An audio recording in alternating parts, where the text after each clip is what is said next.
warahmatullahi wabarakatuh. Apa kabar anak-anak? Mudah-mudahan tetap sehat dan semangat. Baiklah anak-anak, sebelum kita mulai belajar hari ini, marilah kita buka dengan sama-sama melapaskan lapas basmalah. Bismillahirrahmanirrahim. Baiklah anak-anak, minggu yang lalu kita sudah mempelajari surat-surat pendek, yaitu surah Al-A'la, surah At-Thariq, dan surat Al-Buruj. Nah sekarang hari ini kita akan belajar materi yang selanjutnya, yaitu materi adab berpakaian. Jadi hari ini akan kita mempelajari adab berpakaian. Sekarang buka bukunya dan perhatikan penjelasan Bapak. Coba lihat, sekarang ada gambar berikut ini. Nah, anak-anak sudah menyaksikan gambar yang tadi Bapak sampaikan. Nah, sekarang anak-anak di situ ada dua. Kelihatan cara berpakaian. Ada yang pakaiannya yang koyak-koyak, ada yang pakaiannya sudah menutup, ada yang pakai jilbab atau pakai peci dan lengkap dengan sesuai dengan yang diajarkan oleh agama. Nah, sekarang anak-anak, dari dua pakaian itu ada yang menutup aurat, ada yang tidak menutup aurat. Nah, sekarang kalau anak-anak sudah memperhatikan mana yang menutup aurat, mana yang tidak, pasti anak-anak sudah tahu yang mana menurut ajaran Islam, mana yang tidak. Nah, sekarang kita akan mempelajari adab berpakaian menurut agama Islam. Sekarang yang pertama adalah adab berpakaian. Yang dimaksud adab berpakaian itu adalah tata cara berpakaian yang sudah diatur dalam Al-Quran. Karena sudah atur di dalam Al-Quran. Jadi sudah ditentukan oleh dari Allah bahwa kita berpakaian harus menutup aurat. Nah, sekarang fungsi dari pakaian. Fungsi pakaian itu adalah yang pertama adalah menutup aurat. Apa itu aurat? Aurat itu adalah bagian tubuh kita yang harus kita tutupi baik ketika kita sholat maupun di luar sholat. Saya ulangi lagi ya. Jadi kata aurat itu adalah bagian tubuh yang harus kita tutupi baik ketika dalam keadaan sholat maupun di luar sholat. Nah sekarang apa aurat? Aurat laki-laki dan aurat perempuan. Karena kita ada cuma laki-laki dan perempuan. Aurat laki-laki itu yang harus kita tutupi dari pusat sampai lutut, dari pusar sampai lutut yang harus kita tutupi ketika kita berpakaian. Kalau perempuan, aurat perempuan itu seluruh tubuh dari atas sampai bawah, kecuali dua yang harus dibuka. Yang pertama adalah muka dan telapak tangan. Jadi aurat perempuan itu seluruh tubuh kecuali muka dan telapak tangan yang terbuka. Jadi aurat laki-laki dan perempuan berbeda. Kalau laki-laki itu dari pusar sampai lutut, sedangkan perempuan seluruh tubuh kecuali muka dan telapak tangan. Itu fungsi pakaian yang pertama. Yang kedua, menjaga tubuh, dan yang ketiga, memperindah penampilan. Apa itu menjaga tubuh? Menjaga tubuh dari kita dari hangatnya matahari, dari panasnya sinar matahari, dari gigitan serangga dan lain sebagainya. Itu fungsi daripada menjaga tubuh.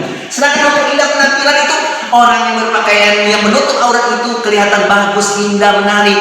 Sedangkan kalau kita baju compang camping atau terbuka semuanya, itu tidak memperindah tubuh, malah menjadi comokan oleh orang-orang banyak. Nah ini yang harus kita perhatikan. Nah dalam aurat ini terdapat dalam surat Al-A'raf ayat 26. Bunyi ayatnya adalah ya Bismillahirrahmanirrahim. Ya bani Adam qad anzalna alaikum libasai sawsai yuwari syawatikum wanisa walibasut taqwa zalika khair zalika min ayatillahi la'allahum yazakkarun. Yang artinya, hai anak cucu Adam, sesungguhnya kami telah menyediakan pakaian untuk menutup auratmu dan untuk perisai bagimu, tetapi pakaian takwa itu adalah yang lebih baik. Demikianlah sebagian tanda-tanda kekuasaan Allah. Mudah-mudahan mereka ingat. Nah, dari ayat ini kita sudah diperintahkan untuk menutup aurat kita sesuai dengan surat Al-A'raf ayat 26 tadi. Nah, sekarang anak-anak, sebelum kita melanjutkan adab berpakaian, yang perlu harus kita perhatikan dalam berpakaian itu adalah sebagai berikut. Yang pertama, berpakaian harus sesuai dengan ketentuan ajaran Islam, sesuai dengan tadi yang disebutkan dalam surah Al-A'raf tadi, harus sesuai dengan ajaran Islam, yaitu terdapat dalam surat Al-A'raf ayat 26. Yang kedua adalah berpakaian dapat menyesuaikan dengan nilai seni, kepatuhan, dan keindahan bagi pemakainya. Apa maksudnya? Dengan berpakaian itu kita menilai seni seseorang, apakah yang dipakainya sesuai dengan yang dipakainya atau tidak. Contohnya, orang yang kurus memakai baju yang lebar, besar, tidak sesuai dengan seninya. Oleh karena itu, dalam berpakaian harus melihat dengan nilai seni dan kepatuhan atau keindahan bagimu. Orang yang berpakaian badan kurus, bajunya besar, tidak sesuai dengan keindahan tubuhnya, makanya harus sesuai dengan keindahan tubuhnya. Yang ketiga adalah dipertimbangkan dengan aspek kesehatan, karena sebagai fungsi pakaian adalah melindungi kesehatan manusia dari berbagai penyakit dan gangguan. Contoh, orang yang gemuk pakai bajunya sempit, kira-kira sakit tak kira-kira badan kita? Sakit kan? Nah, oleh karena itu berpakaian itu harus dilihat dari aspek kesehatannya. Yang terakhir yang akan kita bahas ini adalah adab-adab berpakaian. Yang pertama adalah ketika kita akan berpakaian, dahulukan dengan membaca lafaz basmalah atau bacaan Bismillahirrahmanirrahim, supaya apa yang kita pakai itu sesuai kehendak Allah dan mendapat restu, mendapat berkah dari Allah.